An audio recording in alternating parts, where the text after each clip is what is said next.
Most people who try to learn crochet quit within the first week, and it's not because crochet is hard, it's because nobody taught them the right way.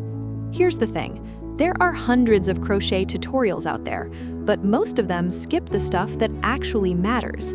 They assume you already know things you don't. They move too fast. They use yarn that's hard to see. And they leave you sitting there, tangled up, wondering if maybe you're just not a crafty person. You are, you just haven't had the right guide yet. So today, we're doing this properly. Whether you've never held a crochet hook in your life, or you tried once and gave up, this is the video that's going to change that. We're going to go through everything, step by step, slowly, clearly, and in a way that actually sticks. By the time this is done, you're going to know how to hold your hook, how to make your first stitches, and how to actually finish something you're proud of. Not a half-finished mess, a real, complete project. Let's start with the thing most tutorials skip entirely, and that's why so many beginners struggle before they even make their first stitch. The problem isn't skill, the problem is setup. Before you touch a single piece of yarn, you need the right materials. And this is where a lot of people go wrong because they buy the wrong yarn, the wrong hook size, or they try to start with something that looks beautiful in the store but is basically impossible to work with as a beginner. So here's what you actually need. For yarn, you want something chunky and light-colored. Not white, because white yarn is harder to see your stitches in, but something like a soft cream, a light gray, or a pastel. You want a weight that's labeled bulky or super bulky on the label. This matters because thicker yarn means bigger stitches, and bigger stitches are easier to see, easier to count, and easier to fix if you mess up. Dark yarn hides your stitches and makes it really hard to figure out where you're supposed to put your hook next. Save the dark colors for when you know what you're doing.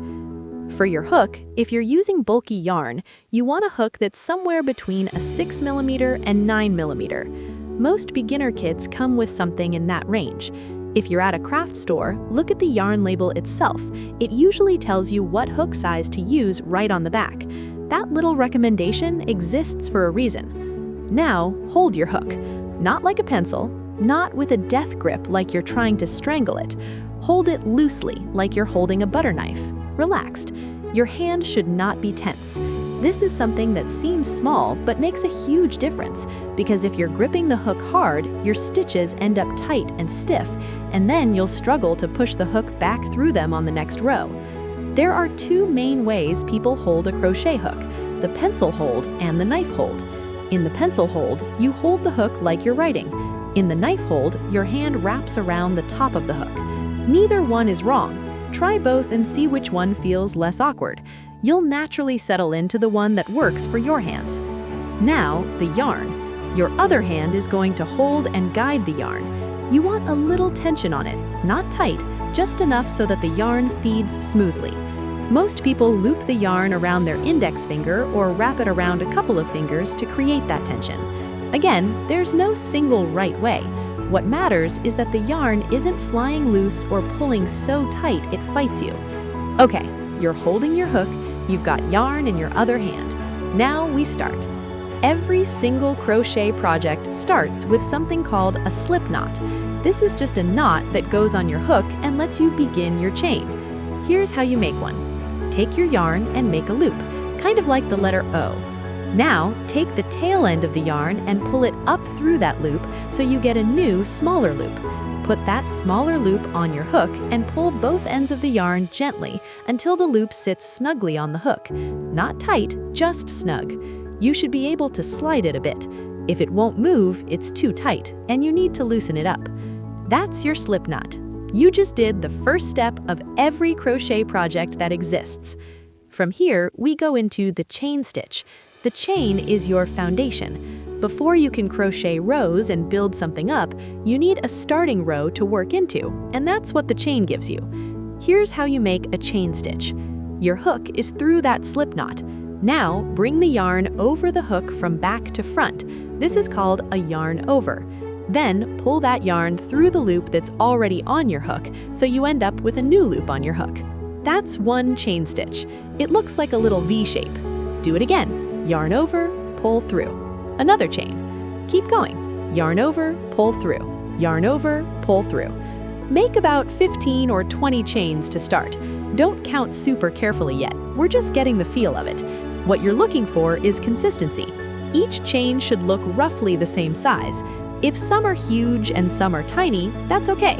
That's just your tension being uneven. Everyone starts like that. As you keep going, your hands will find a rhythm and it'll even out.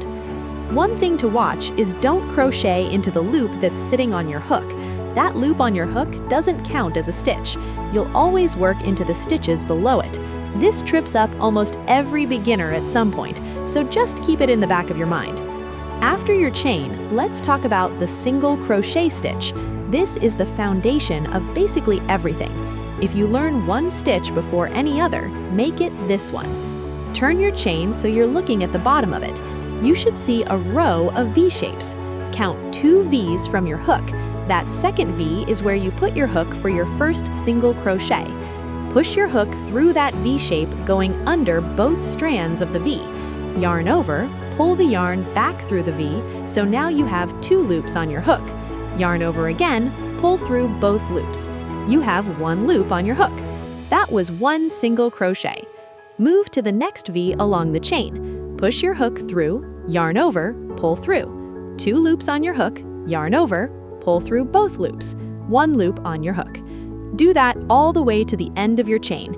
You just made your first row. Now, to start a new row, you need to do what's called a turning chain. For single crochet, that means you make 1 chain stitch, then turn your whole piece around so what was the last stitch is now on your left side if you're right-handed. That 1 chain you just made gives you the height you need to work across the next row. Work across the row again. Single crochet into every stitch. When you get to the end, make your turning chain, turn your work, and go again. This is the repetition that builds fabric. Back and forth, row by row, your piece grows. Here's something nobody tells you until you've already frustrated yourself. Count your stitches at the end of every row, especially when you're starting out. If you started with 15 chains and worked into 13 of them for your first row, you should have 13 stitches. After each row, count them. If your number goes up or down, you either added an extra stitch somewhere or missed one. It's super common. Finding it early saves you from pulling out rows of work later. The 2 most common mistakes beginners make are accidentally crocheting into the turning chain as if it's a stitch, which adds a stitch, and missing the very last stitch at the end of a row, which takes one away. The last stitch of a row can be hard to see because it's right up against the turning chain from the row before. Look carefully. It's there. Don't skip it. Now let's talk about something that makes a real difference in how your finished projects look, and that's tension. Tension is just how loosely or tightly you're working. There's no perfect tension. What matters is that yours stays consistent. If you start loose and finish tight, the piece will look uneven. Try to crochet at the same level of relaxation throughout. If you notice your stitches getting tighter as you go, it usually means you're getting tired or tense. Stop, shake out your hands, take a breath, and keep going. Once you're comfortable with the single crochet, the next stitch to learn is the half double crochet. It's a little taller than the single crochet, which means your fabric grows faster, and it has a slightly different texture that a lot of people love for things like hats, scarves, and bags. For the half double crochet, instead of pushing your hook into the stitch and then yarning over,